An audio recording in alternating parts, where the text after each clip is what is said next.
program cek kesehatan gratis, CKG. Cek kesehatan gratis yang diluncurkan pemerintah pada tanggal 10 Februari 2025.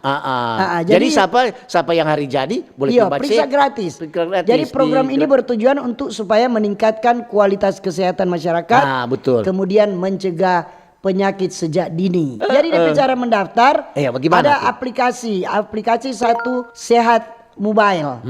Jadi di situ Anda datang langsung juga ke puskesmas terdekat boleh. Iya. Jadi langsung Kang, langsung mendaftar di puskesmas dan langsung layani. Jadi kapan masyarakat bisa mengikuti ini program ini? Jadi ini program ini masyarakat bisa mengakses pelayanan CKG. Mulai dari hari ulang tahun sampai 30 hari setelahnya. Berarti boleh Kang. Berarti setelah ngana hari jadi 1 bulan. Kang. 1 bulan setelah ngana baru-baru hari jadi toh. 16. Ibaratnya masih boleh. Masih boleh.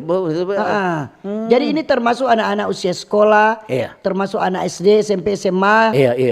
Akan memperoleh kesempatan ini untuk melakukan pemeriksaan kesehatan di setiap tahun ajaran baru di sekolah. Berarti Tin mesti bawa KTP supaya dapat tahu dapat lihat betul-betul ngana berarti ulang tahun bulan ini atau 1 bulan sesudah tanggal 1. Begitu dia bawa